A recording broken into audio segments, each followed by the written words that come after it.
So what is the paging? It's a virtual address space is divided into the equal side pieces called pages. So pages are like the technique shifting from your hard drive to the RAM. So memory means like the physical space is divided into equal size units called the pages or the frames. Pages and frames are equal in size. So a virtual address consists of two parts: what, the page, and the offset. So what does it mean, the offset? Address. Very good. Yeah. So address. So every page must have an address. Otherwise, it will be mixed up. So you don't need to make a mushakkal. So it should be tagged with the address over there, right?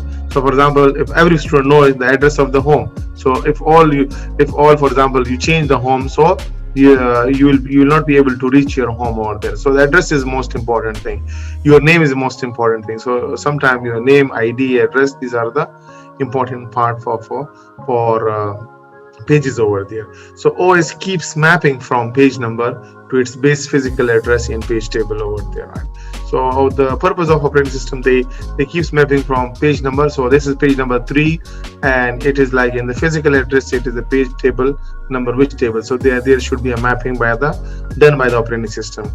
Each page has its own memory protection attributes. Okay, so now the protection goes for the page level as well. Okay, one of the security tips I would like to give you that that some people believe that Linux is more secure, it's more secure, and Windows is not that much secure.